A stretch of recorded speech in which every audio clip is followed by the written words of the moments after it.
নমস্কাৰ বন্ধু বান্ধৱীসকল, স্বাগতম জনাইছোঁ অন্য এটি ভিডিঅ'লৈ।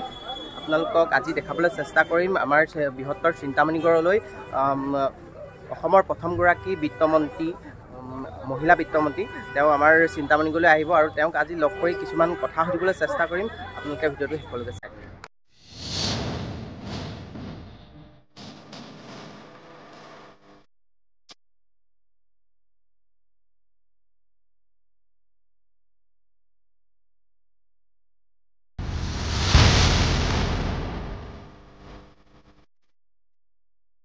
এয়া সভাত আহি উপস্থিত হ'ল অসমৰ প্ৰথমগৰাকী মহিলা বিত্তমন্ত্ৰী অজন্তা নেওগ ডাঙৰীয়ানী বাইদেউ, লগতে মৰিয়নি সমষ্টিৰ বিধায়ক ৰূপজ্যোতি কুৰ্মী ডাঙৰীয়া। আমি সকলোৱে জানো মন্ত্ৰী মহোদয়া আৰু ৰূপজ্যোতি কুৰ্মী ডাঙৰীয়া আজি সভাখনলৈ অহাৰ কাৰণ কি? 2024 চনৰ 19 এপ্ৰিল তাৰিখে লোকসভা নিৰ্বাচন আহি আছে, সেইকাৰণে মন্ত্ৰী মহোদয়া আৰু ৰূপজ্যোতি কুৰ্মী ডাঙৰীয়া আজি এই সভাখনলৈ আহিছে। আমি সকলোৱে জানো ৰূপজ্যোতি কুৰ্মী ডাঙৰীয়া এজন ৰসাল ব্যক্তি, সেইকাৰণে তেওঁ কিছুমান কথাত তেওঁ বিতৰ্কও হয় আৰু কিছুমান মানুহে ভালো পায়। আজি তেওঁ এই সভাখনত কেনেদৰে কি ক'লে শুনিবচোন বাৰু। তেওঁ কৈছে যে তেওঁক কিছুমান সভা আৰু কিবাকিবি উদ্বোধন, খেলৰ উদ্বোধন, সেইবোৰৰ কাৰণে আমি সততে আমাৰ এই অঞ্চলটোত দেখি থাকোঁ। কিন্তু তেওঁ আজি দুখ কৰিছে যে এই ৰাইজসকলে তেওঁক সুধি তুলনি বিয়া আদি খাবৰ কাৰণে নেমাতে। আপোনালোকে আজি এই ভিডিঅ'টো শেষলৈকে চাই থাকিব। মন্ত্ৰী মহোদয়াই আৰু ৰূপজ্যোতি কুৰ্মী ডাঙৰীয়াই কেনেধৰণে কি কথা ক'লে। আমি এইটো জানো যে এই লোকসভা নিৰ্বাচনে বা আন নিৰ্বাচন অহাৰ আগত এই মন্ত্ৰীসকল বা যিসকল প্ৰাৰ্থী প্ৰতিদ্বন্দ্বিতা কৰিব, সেইসকল প্ৰাৰ্থীয়ে আহি ৰাইজৰ আগত বহুখিনি কথা কয় যে আমাৰ চৰকাৰ গঠন হ'লে এইটো কৰিম, আমাৰ চৰকাৰ গঠন হ'লে সেইটো কৰিম। কিন্তু আজি তপন গগৈ ডাঙৰীয়াক প্ৰতিনিধিত্ব কৰিবলৈ অহা এই যিগৰাকী মন্ত্ৰী মহোদয়া অজন্তা নেওগ ডাঙৰীয়ানী বাইদেউ, তেওঁ কি আজি প্ৰতিশ্ৰুতি দিয়ে, তেওঁলোকৰ চৰকাৰ আকৌ গঠন হ'লে কি কৰিব বা সংসদত আকৌ গৈ তপন গগৈ ডাঙৰীয়া যদি জয়ী হৈ পানি যায়, তেতিয়া তেওঁ আমাৰ ৰাইজসকলৰ কাৰণে কি কৰিব। আপোনালোকে ভালদৰে শুনিবলৈ চেষ্টা কৰিব। ভিডিঅ'টো বহুত ইণ্টাৰেষ্টিং হ'ব। নমস্কাৰ মন্ত্ৰী মহোদয়, আপোনাক আমাৰ বৃহত্তৰ চিন্তামণিগড়লৈ স্বাগতম জনাইছোঁ। লগতে আমাৰ 19 তাৰিখে হ'বলগীয়া লোকসভা নিৰ্বাচনৰ কাৰণেও আন্তৰিক শুভেচ্ছা জ্ঞাপন কৰিছোঁ। আপুনি কওকচোন বাৰু, আমি এজন নৱপ্ৰজন্মৰ ভোটাৰ হিচাপে আমি কেনেদৰে বিবেক ভোট প্ৰদান কৰিব লাগে, আৰু আপোনালোকৰ দলৰ ফালৰ পৰা যিজন সাংসদ প্ৰতিদ্বন্দ্বিতা কৰিব আন দলৰ প্ৰাৰ্থীসকলক, সেই প্ৰাৰ্থীজনক এবাৰ জিকিব বুলি কেনেধৰণে আপুনি আশা কৰে? যুৱ প্ৰজন্মৰ যিসকলে নতুনকৈ ভোটদান কৰিব, সেইসকলক মই আহ্বান জনাইছোঁ যে আজি ভাৰতীয় জনতা পাৰ্টীয়ে এখন আধুনিক ভাৰতবৰ্ষ গঠন কৰিবৰ কাৰণে প্ৰধানমন্ত্ৰী ডাঙৰীয়াই যি সপোন দেখিছে, বা 2047 চনৰ ভাৰতবৰ্ষ বিশ্বগুৰু হ'ব, সেই ধাৰণাৰে আচলতে প্ৰধানমন্ত্ৰী মোদী ডাঙৰীয়াই ভাৰতবৰ্ষক নেতৃত্ব দিছে। আজি আপোনালোকে দেখিব সকলো ক্ষেত্ৰতে নতুন চিন্তা, নতুন টেকন'লজি ভাৰতবৰ্ষলৈ আহিছে। আজি অসমতো যুৱকসকল দেখিলে যে প্ৰধানমন্ত্ৰী নৰেন্দ্ৰ মোদী ডাঙৰীয়াই 27,000 কোটি টকাৰে টাটা ছেমি কণ্ডাক্টৰ প্ৰজেক্ট অসমলৈ আনিছে, য'ত যুৱকসকলৰ আজি ভৱিষ্যত আছে। আমি আশা কৰিম যিসকল যুৱক যুৱতীয়ে আজি পঢ়া শুনা কৰি তেওঁলোকে অসমতে সংস্থান পাবৰ কাৰণে এটা পৰিৱেশ সৃষ্টি হৈছে। এতিয়া যুৱক যুৱতীসকলে যাতে নৰেন্দ্ৰ মোদী ডাঙৰীয়াৰ যিখিনি সপোন, ভাৰতবৰ্ষক 2047 চনত বিশ্বগুৰু হিচাপে প্ৰতিষ্ঠা কৰিব লাগে, অসমৰ মুখ্যমন্ত্ৰী ডাঙৰীয়াই যিটো সপোন যে অসমক ভাৰতবৰ্ষৰ 5খন শ্ৰেষ্ঠ ৰাজ্যৰ ভিতৰত এখন শ্ৰেষ্ঠ অসম হিচাপে প্ৰতিপন্ন কৰা, আৰু আমি ইয়াত স্থানীয়ভাৱে আমি আশা কৰি যোৰহাট জিলাখন আগুৱাই যাব লাগে। এই সকলো উন্নয়নৰ প্ৰতি লক্ষ্য ৰাখি, আৰু আমাৰ প্ৰাৰ্থীগৰাকী তপন গগৈ ডাঙৰীয়া এজন দক্ষ ব্যক্তি, তেখেতে যথেষ্টখিনি জিলাখনত উন্নয়নমূলক কামত তেখেতৰ অৰিহণা আছে। এইখিনি গোটেইখিনি এই প্ৰেক্ষাপটত যুৱকসকলে যাতে নৰেন্দ্ৰ মোদী ডাঙৰীয়াক আশীৰ্বাদ দিয়ে, তাৰ কাৰণে মই যুৱ প্ৰজন্মক আহ্বান জনাইছোঁ। মন্ত্ৰী মহোদয়া, আপুনি এটা কথা কওকচোন, আপুনি এজন সাধাৰণ নাগৰিক হিচাপে আমাৰ দৃষ্টিত ভাবি চাওক যে এই যেতিয়া লোকসভা নিৰ্বাচনেই হওক বা আন নিৰ্বাচনে হওক, তেতিয়া যে এই মন্ত্ৰীসকল বা আন দলৰ প্ৰাৰ্থীসকল আহে তেওঁলোকে নিৰ্বাচনত শাসকীয় দলৰ যিসকল মন্ত্ৰী থাকে, বিধায়ক থাকে, তেওঁলোকে ৰাইজৰ ওচৰলৈ আহি নিৰ্বাচনী প্ৰচাৰ কৰা এটা আমাৰ পৰম্পৰা। কিন্তু আমি এইখন চৰকাৰে আমি সদায় অনবৰতে আমি ৰাইজৰ লগত আমি যোৱা সময়ছোৱা, মই নিজেও গোটেইবিলাক ইয়াৰে 5টা সমষ্টি মই নিজে ভ্ৰমণ কৰিছোঁ, তাৰ সমস্যাবোৰ চাব। এইটোৱে কথা যে অকল নিৰ্বাচনৰ সময়ত যে মানুহৰ ওচৰত আহিব লাগে এইটো কথা নাই। অন্য সময়ত আপোনালোকে চাব, মুখ্যমন্ত্ৰী ডাঙৰীয়াই আমাক নিৰ্দেশ দিছে অসমৰ 35খন জিলাত এজন মন্ত্ৰীয়ে ভ্ৰমণ কৰিব লাগে। মই প্ৰত্যেক বছৰ মুখ্যমন্ত্ৰী ডাঙৰীয়াই 1 তাৰিখে যেতিয়া সংবাদমেল তেওঁ সম্বোধন কৰে। আপোনালোকে নিশ্চয় শুনিছে, টিভিত দেখিছে মুখ্যমন্ত্ৰী ডাঙৰীয়াই অসমৰ মন্ত্ৰীসকলে কিমানখন জিলা ভ্ৰমণ কৰিছে মুকলিকে কয়। গতিকে আমি সেই দায়িত্ব নিষ্ঠাৰে পালন কৰি আছোঁ। আমি জিলাবাসীৰ বা ৰাজ্যবাসীৰ সমস্যাবিলাক চাবৰ কাৰণে মন্ত্ৰীসকল আমি সদায় আগ্ৰহী। সদায় নিৰ্বাচন সময়ত মন্ত্ৰীসকলে জনতাৰ ওচৰত আহি পেলাই আমাৰ যিটো ৰাজনৈতিক দলৰ পৰা আমি নিৰ্বাচিত হৈছোঁ, সেই ৰাজনৈতিক দলৰ কথাখিনি কোৱাটো এটা দায়িত্ব।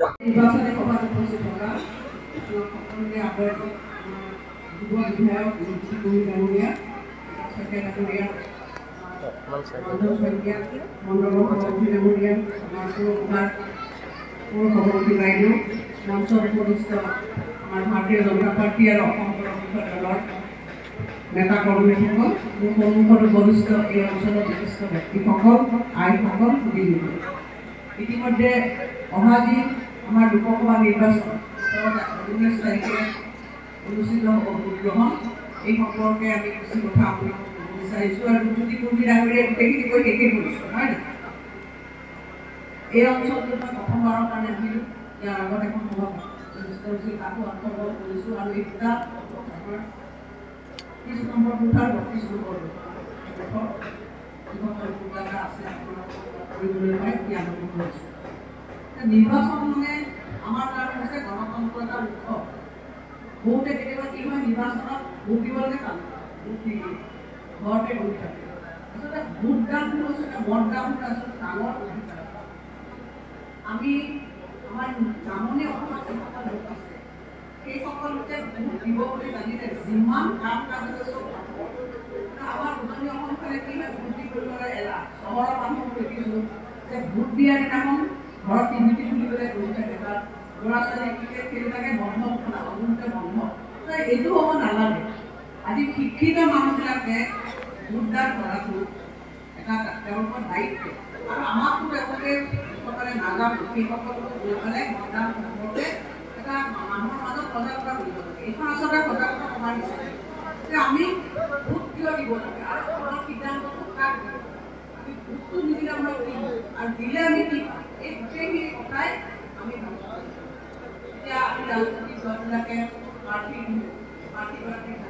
গোটেইখিনি কথা আপোনালোকে শুনিব, শুনি সিদ্ধান্তটো আপুনি নিজে ল'ব লাগিব। নিজৰ ঘৰৰ ভিতৰতে আপুনি কোনোবা এজনৰ মানুহ ইয়াত নাহিব নাহিব, তেওঁলোকে আহি দুটা কথা ক'ব যে নিশ্চয় দিব আমাৰ ভাৰতীয় জনতা পাৰ্টীৰ কথাখিনি আপোনালোকে শুনিব, শুনি সিদ্ধান্ত ল'ব। আপোনালোকৰ পঢ়ি আছে, টিভিত চবেই বহিয়ে আছে, চবেই বিচাৰি চবেই পাৰ্টিৰ দ্বাৰা চবেই ভোট আমাক ভোট চবৰ কথা শুনি পেলাই এই ভোটটো আপোনালোকে বিবেক কৰিব লাগিব। যোনটো ভোটে আপুনি ভাবিব যে আমাৰ দেশখন আগুৱাই লৈ যাব লাগিব, আমাৰ ৰাজ্যখন আৰু মই থকা গাঁও গোটেইখিনি লগত এটা লিংক। আজি আমি আহিছোঁ নৰেন্দ্ৰ মোদী ডাঙৰীয়াক ক'ব কাৰণে। ভাৰতবৰ্ষ স্বাধীনতা হোৱা কিমান বছৰ হ'ল? ৭৫ বছৰ পাৰ হৈ গ'ল, 75 ইয়াৰ্ছ। স্বাধীনতাৰ অমৃত কাল আমি পালন কৰিছোঁ। পঞ্চায়তৰ আমাৰ সদস্য বাইদেউ পালোঁ তেখেতে আপোনালোকে নিশ্চয় স্বাধীনতাৰ অমৃত কালৰ যিটো অমৃত কলম যাত্ৰা, সেই যাত্ৰাত আপোনালোকে অংশগ্ৰহণ কৰিছে।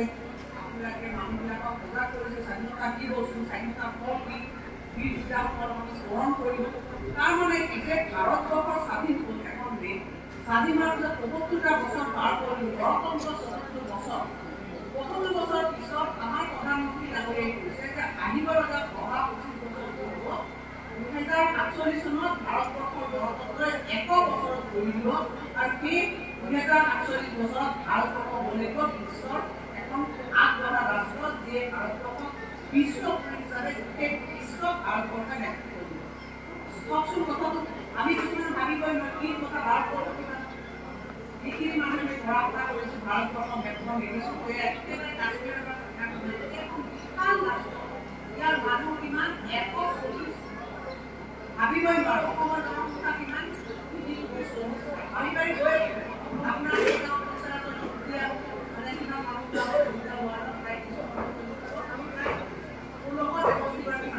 কিমান কিলো ভাৰতবৰ্ষ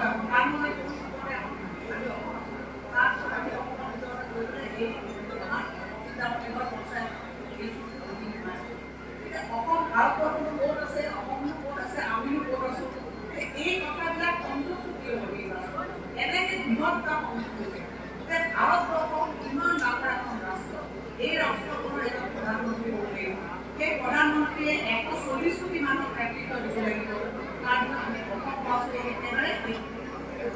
গতিকে আমি কি কৰিব লাগিব প্ৰধানমন্ত্ৰী এজন এনেকুৱা ব্যক্তি থাকিব লাগিব যি আমাক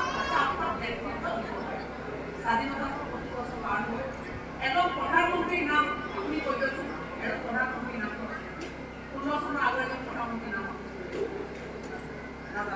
মনমোহন সিং আজি বৰ্তমান অসমৰ ভাৰতৰ প্ৰধানমন্ত্ৰী এতিয়া প্ৰধানমন্ত্ৰী নৰেন্দ্ৰ মোদীৰ নাম চবে আমি মুখে মুখে নৰেন্দ্ৰ মোদী তাকো যদি বুজিলো যে প্ৰধানমন্ত্ৰীৰ নাম চিন্তা ৰেজটো কৰিছে নৰেন্দ্ৰ মোদী হ'বনে নাই আপোনাৰ ল'ৰা ছোৱালী চবেই জানে নৰেন্দ্ৰ মোদীৰ নাম জানে নাই নৰেন্দ্ৰ মোদী এনেকুৱা এজন নেতা যিজনে ভাৰতবৰ্ষৰ চুকে কোণে ভাৰতবৰ্ষৰ মানুহক তেওঁ লগ পাইছে মন কী বাতৰ জৰিয়তে তেওঁ নিজৰ মনৰ কথা কৈছে মানুহৰ ভাৰতবৰ্ষৰ মানুহৰ মনৰ কথা কৈছে আৰু অসমত তেখেতে কিমান বাৰ আহিছে ২৬ বাৰ আহিছে য'ত আমি নিজৰ পৰিয়ালৰ ঘৰতো বছৰতে দেখা নাপাওঁ এনেকুৱা প্ৰধানমন্ত্ৰী যিজনে ভাৰতবৰ্ষক আগুৱাই লৈ গৈছে আৰু অসমক তেখেতে আগুৱাই লৈ গৈছে আমাৰ মুখ্যমন্ত্ৰী ডাঙৰীয়া তেখেতে প্ৰধানমন্ত্ৰীৰ কামক অনুকৰণ কৰি পেলাই কৈছে অসম ৫খন শ্ৰেষ্ঠ ৰাজ্যৰ ভিতৰত এখন মন্ত্ৰী আমাৰ এখন যোৰহাট জিলা ইয়াত সকলো প্ৰতিনিধিয়ে কল কৰিছে যে যোৰহাট জিলা আগুৱাই যাব লাগিব তপন গগৈ সামৰ মানুহ হৈ আছে তেখেতৰ কাৰণে আজি যোৰহাট জিলাখনত ইমানখিনি উন্নয়ন সম্ভৱ কৰি দিব পাৰিছে স্বাধীনতাৰ ৭৫ বছৰ সময়খিনি আপোনাক কি কাম আছে যোৰহাট জিলাত চাই লওক আৰু ১০টা বছৰৰ ভিতৰত নৰেন্দ্ৰ মোদী ডাঙৰীয়াৰ নেতৃত্বত আমাৰ অসমত কি কাম আছে যোৰহাট জিলাখন কি কাম আছে আপুনি চাই মই যোৰহাট জিলাৰ অন্যতম মন্ত্ৰী আজি প্ৰথমবাৰৰ বাবে যোৰহাট জিলাত আজি আমি স্বাধীনতা সংগ্ৰামৰ এটা ডাঙৰ মিউজিয়াম ৫০০ কোটি টকাৰে যোৰহাটৰ কাৰাগাৰত আমি নিৰ্মাণ কৰিছোঁ আজি চাউলৰ চুকাৰ পৰা স্বৰ্গদেউ ছয় মানে ৭টা চাকৰি কৰা আমাক এক্ৰাছ কৰিছিল আৰু ৬০০ বছৰ আহোম যি ৰাজত্ব সেই ৰাজত্বৰ শেষৰখন ৰাজধানী আছিল এইখিনি কথা আমি কোনোবাই জানিছোঁ কোনোবাই নাজানিছোঁ কিন্তু যিসকল আমি চাউলৰ চুকাফাৰ বংশধৰ সকলোৱে আমি বীৰ লাচিত বুলি সদায় আমি সন্মান জনাইছোঁ কিন্তু চৰকাৰীভাৱে বীৰ লাচিতৰ কথা কোনো চৰকাৰে চিন্তা নকৰিলে যিটো প্ৰধানমন্ত্ৰী নৰেন্দ্ৰ মোদী ডাঙৰীয়াই মানে আপোনালোকে দেখিছে মুনগা পাৰত ১৬০ উচ্চতাৰ এখন ডাঙৰ লাচিতৰ প্ৰতিমূৰ্তি তেওঁ উন্মোচন কৰি পেলাই ভাৰতবৰ্ষৰ মানুহক দেখুৱাই দিলে যে অসমীয়া মানুহৰ স্বাভিমান বীৰ লাচিত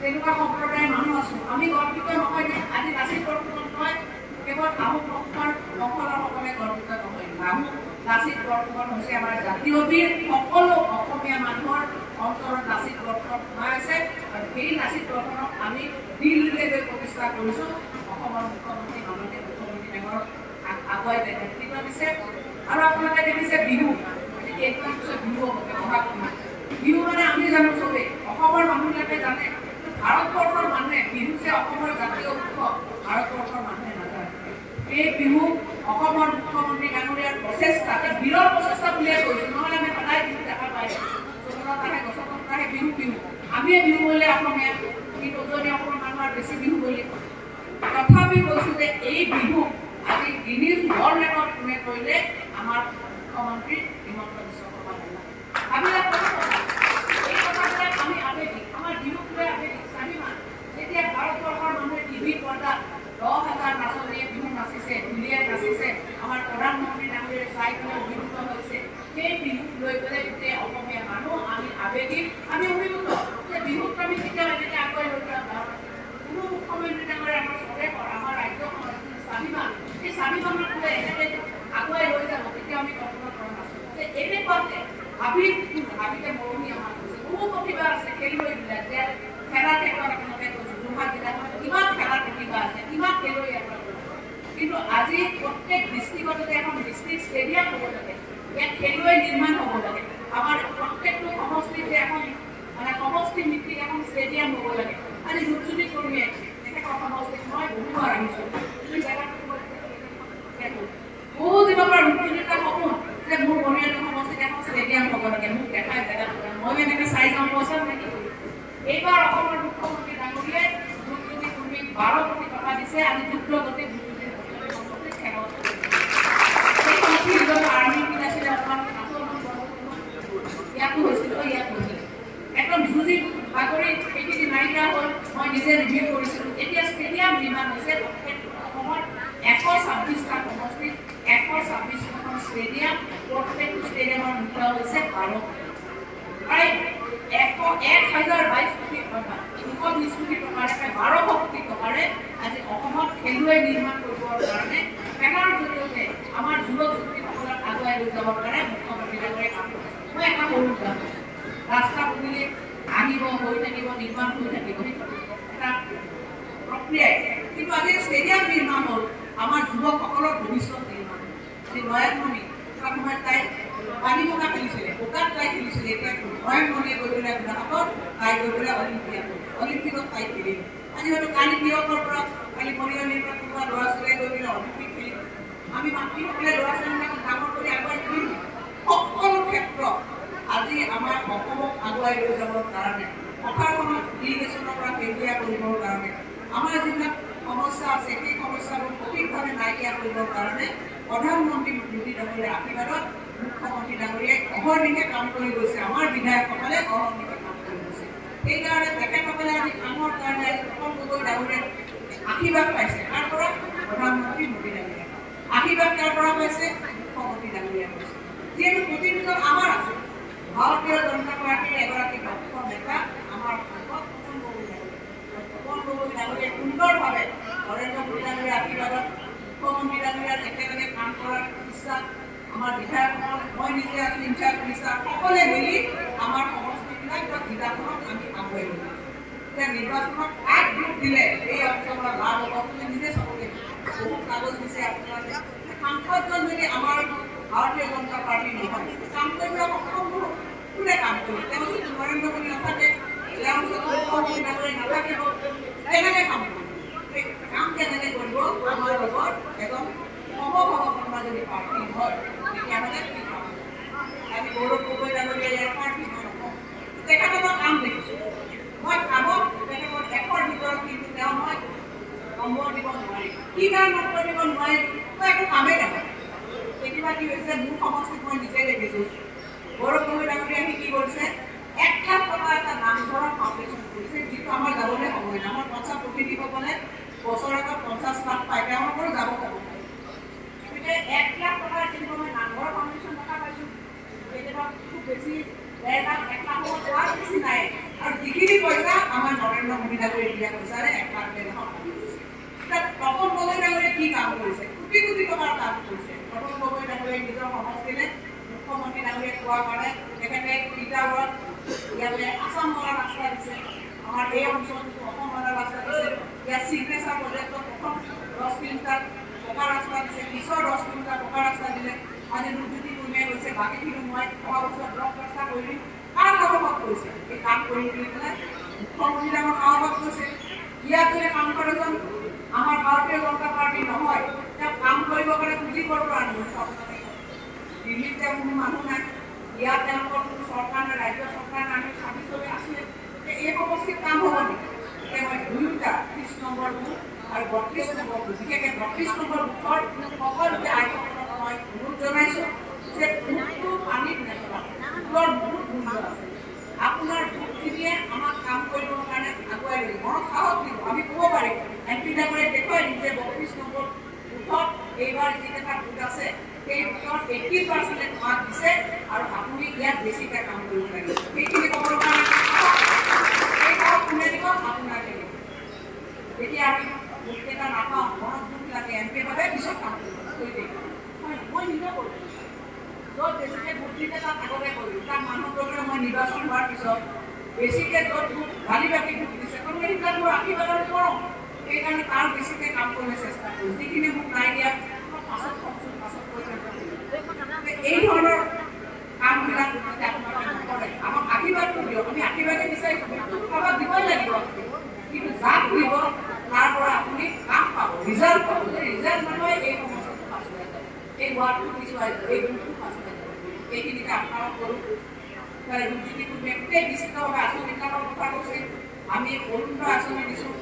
এই আমি আগতে কিয় সমষ্টি বুলি কৈছিলোঁ, মৰিয়নি সমষ্টি বুলি কৈছিলোঁ। সেই হিচাপে মই ক'লোঁ যে আপোনালোকৰ প্ৰিয় সমষ্টিতে হওক বা মৰিয়নি সমষ্টিতে হওক, আগতে প্ৰত্যেকটো সমষ্টিত 21,000 পৰিয়ালে পৰিণত কৰিছে। 21,000 কোটি এমালি কথা নহয় কংগ্ৰেছৰ দিনত 21,000 সভা কৰিব আপোনালোকে এটা সমষ্টিত 1000 মানুহৰ কিবা সুবিধা পাইছে বুলি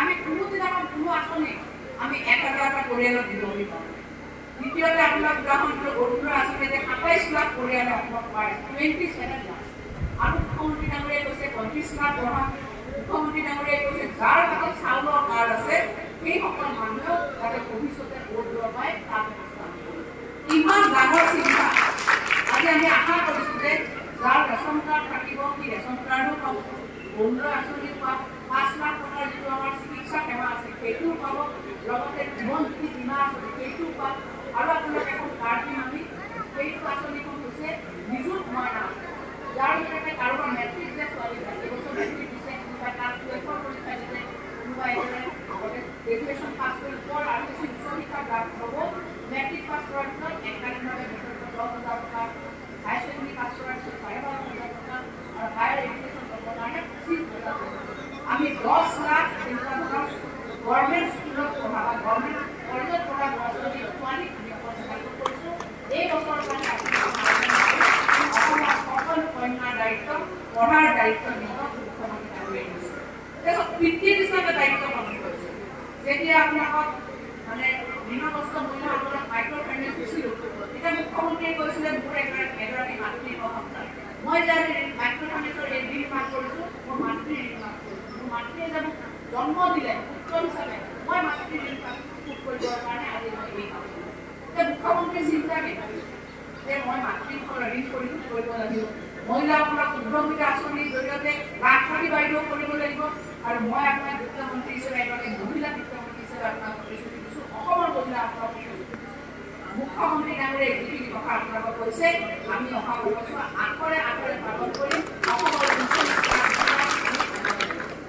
সেইটোৱে আজি এনেকৈ কোনো এটা লক্ষ্য এটা লৈ কোনো আগুৱাই যোৱা নাছিল কোনো চৰকাৰ আজি প্ৰধানমন্ত্ৰী মোদী ডাঙৰীয়াই ক'লে ভাৰতবৰ্ষৰ শ্ৰেষ্ঠ ৰাষ্ট্ৰ হ'ব লাগিব বিশ্বতো মুখ্যমন্ত্ৰী হিমন্ত বিশ্ব শৰ্মাই কৈছে অসম আগুৱাই যাব লাগিব 5খন শ্ৰেষ্ঠ ৰাজ্যৰ ভিতৰত এখন থাকিব লাগিব মোক গাৰ্জেন মিনিষ্টাৰ হিচাপে পঠিয়াইছে যে যোৰহাট জিলাখন অসমৰ 5খন জিলাৰ ভিতৰত এখন ভাল জিলা হ'ব লাগিব দিনে ৰাতি আমি কাম কৰিছোঁ আমাৰ সপোন হ'ব লাগিব এই নতুন মৰিয়নি সমষ্টি এই নতুন মৰিয়নি সমষ্টি আমাৰ দুৰ্যোগী কৰ্মীৰ নেতৃত্বত এটা সুন্দৰ আগবঢ়া 5টা ভাল সমষ্টিৰ ভিতৰত এটা ভাল উন্নত সমষ্টি হিচাপে পৰিগণিত হ'ব লাগিব আৰু এইখন গাঁও পঞ্চায়ত ভাল আগবঢ়া সকলো লিখত আগবঢ়া গাঁও পঞ্চায়ত হিচাপে আমি কাম কৰিব পাৰোঁ এই যে আমাৰ লক্ষ্য আমি স্থিৰ কৰিব যেতিয়া আমি লক্ষ্য স্থিৰ কৰি লওঁ তেতিয়া আমি লক্ষ্য মুখ্যমন্ত্ৰী ডাঙৰীয়াই সদায় চৰাইটো চকু অৰিজিনেলতে দেখিছিল চৰাই কাৰ্ডান হৈছে কি দেখিছে আপোনালোকে মই চৰাইটো চকু দেখিছোঁ এতিয়া কংগ্ৰেছৰ দিনত তেওঁলোকে চৰাই চকু দেখা নাই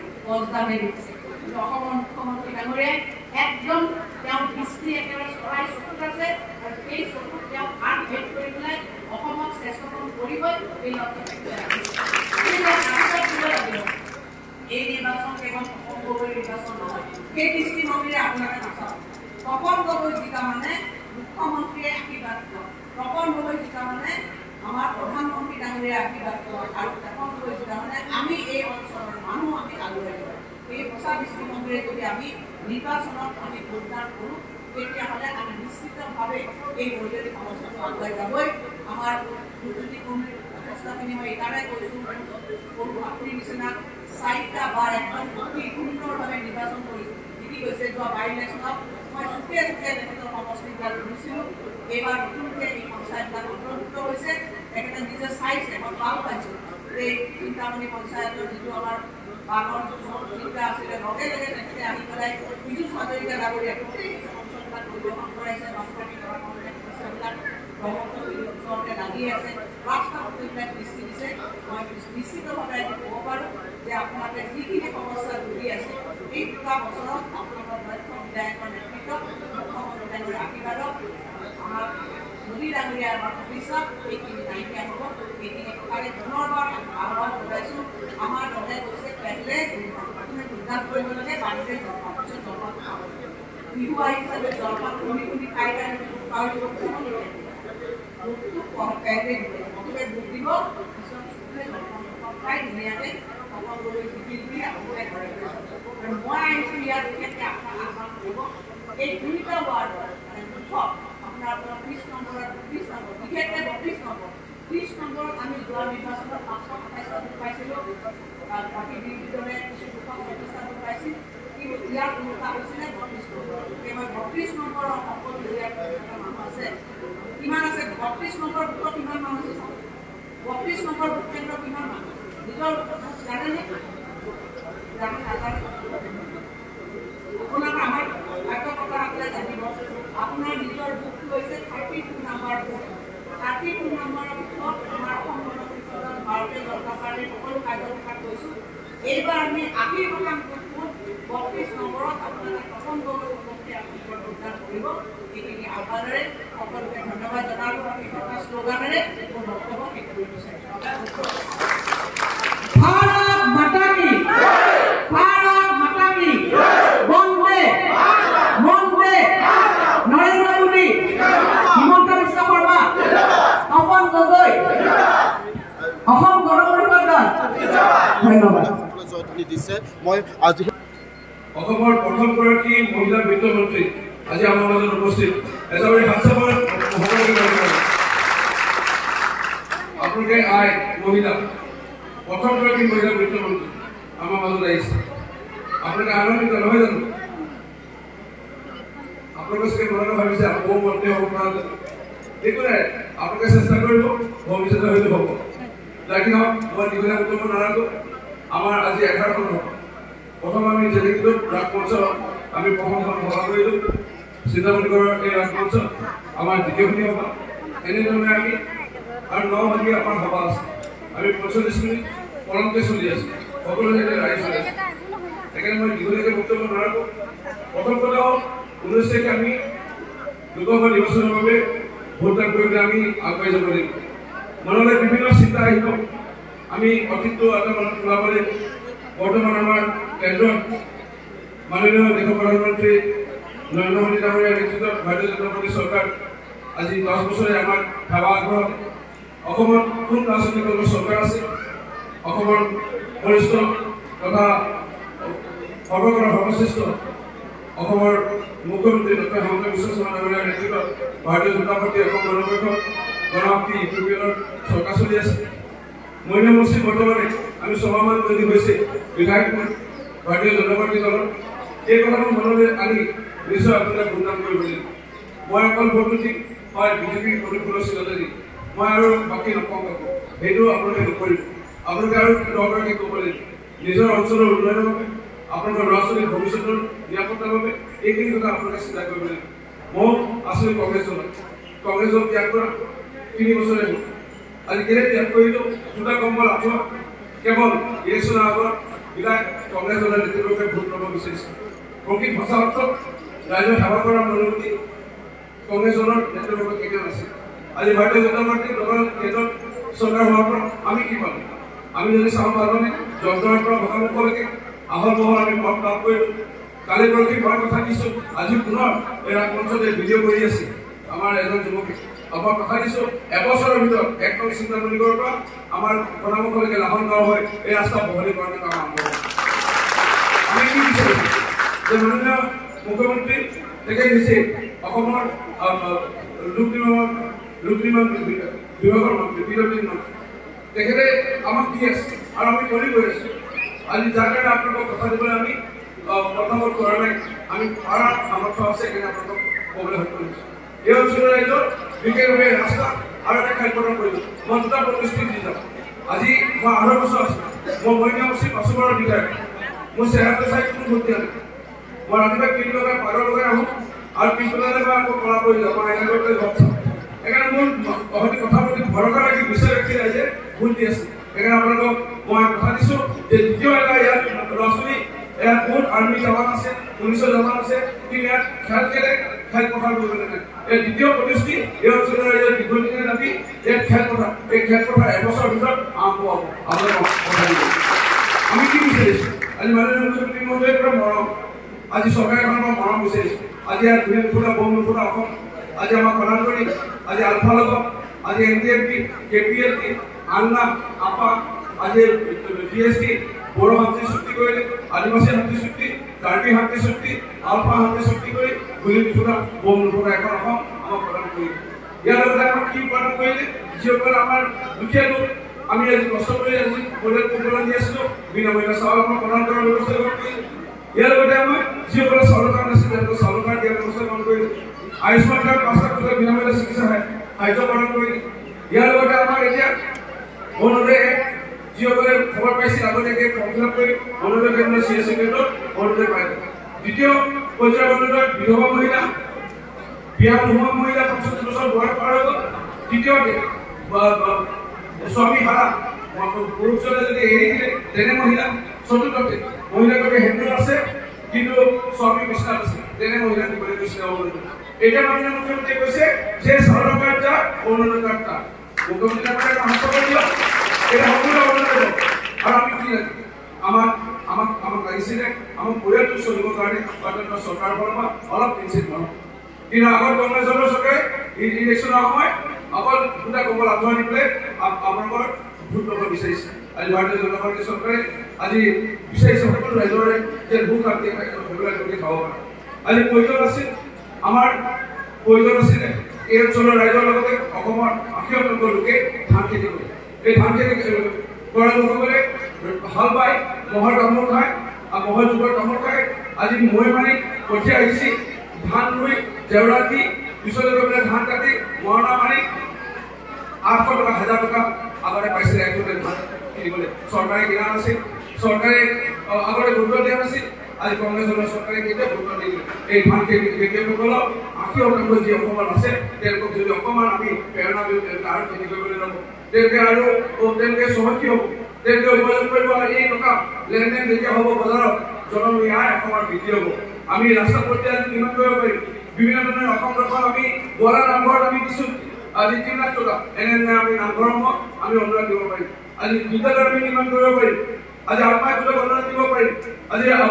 আজি মহিলাসকলক আমি লাখ কোটি বাইদেউ কৰিব পাৰিম। এই কথা কংগ্ৰেছৰ চিন্তা নকৰি আজি মাননীয় মুখ্যমন্ত্ৰী ডক্টৰ হিমন্ত বিশ্ব শৰ্মা ডাঙৰীয়াৰ নেতৃত্বাধীন আজি ভাৰতীয় জনতা পাৰ্টি অসম গণ পৰিষদ গণশক্তি আজি বিজেপি চৰকাৰে আজি আমাৰ মুখ্যমন্ত্ৰী ডাঙৰীয়াই কি কৰিলে 2 বছৰ আগত 1940 এক কুইণ্টেল ধানৰ যোৱা বছৰ 2040 এই বছৰ যেতিয়া 2200 কৰিলে যি বেপাৰীয়ে আগত 800 টকা 1000 টকা দিব পৰা নাছিল বিচৰা নাছিল। এতিয়া এই বেপাৰীয়ে কৈছে আমি 150 টকা তোমালোকক দিছোঁ ধান আমাক উপকৃত হৈছে আজি ধান খেতিয়ক অসমীয়া আমাৰ ধান খেতিয়ক অসমীয়া আমাৰ সন্তান হ'ব। আজি এই কথাটো হয়তো আমি 19 তাৰিখে ভোট দি আমি ভোট দিয়া সময় আমি এই কথা মনত আনি আমি ভোট দিব লাগিব। হয় আজি মোৰ ল'ৰা ছোৱালী পোৱা নাই কিন্তু আপোনালোকে গম পাইছে কংগ্ৰেছ দিনত কংগ্ৰেছ অন্যতম শেষ কৰি দিবৰ কাৰণে কংগ্ৰেছ নিষেধ কৰি গ'ল। আজি ইয়াৰ কাৰণটোৱে হ'ল যে কংগ্ৰেছৰ সময়ত টকা দিলে চাকৰি।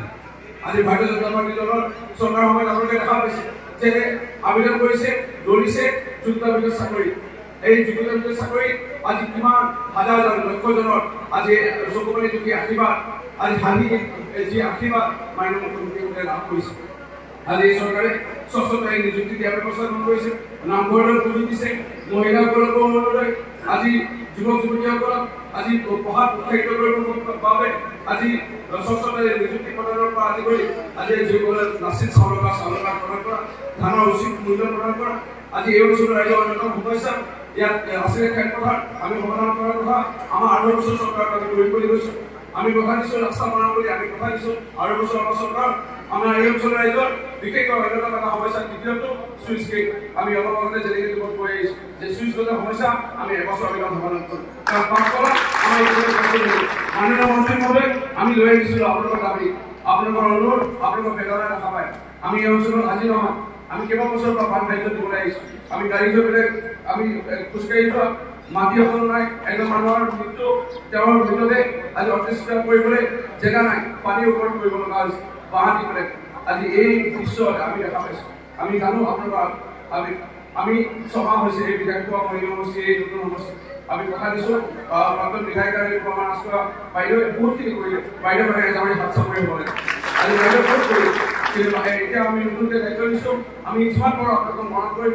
খালি এই অঞ্চলৰ পৰা আমাক থিয়েটাৰলৈ মাতিছে ক্ৰিকেট খেললৈ মাতিছে স্কুললৈ মাতিছে আমি চিন্তামণি স্কুলত আমি 2 লাখ টকা ইতিমধ্যে আগবঢ়াইছোঁ। এই অঞ্চলতে আমি আহি যাব কিন্তু তুলনি বিয়া আমাক মতা নাই বিহুলৈ মাতিছে একদম চিন্তামণিগড় বিহু ঢোল বাদন আমাৰ কৰ্মশালা আছিল মানৱ ছাত্ৰজনে আয়োজন কৰিছিল চিন্তামূলক ৰাইজে অসমে মাতি আহিছিল কিন্তু আপোনালোকে সুধিলেও আমাক মাতিব আমি আহি যিমান পাৰোঁ আপোনালোকক মৰম কৰি আপোনালোকৰ আশীৰ্বাদ বিচাৰিছোঁ শেষত আমাৰ সাংসদৰ প্ৰাৰ্থী ভাৰতীয় জনতা পাৰ্টি অসম গণ পৰিষদ গণশক্তি মিত্ৰজোঁটৰ প্ৰাৰ্থী তপন কুমাৰ গগৈ ডাঙৰীয়াক ভোট চিনৰ সকলোকে ভোট দিবলৈ আহ্বান জনাই আপোনালোকৰ কাৰণে এই অঞ্চলৰ উন্নয়নৰ কাৰণে আপোনালোকৰ ল'ৰা ছোৱালীৰ ভৱিষ্যতৰ ভাল হবে এই আহ্বান জনাই মই বক্তব্য সামৰিছোঁ। ধন্যবাদ, নমস্কাৰ।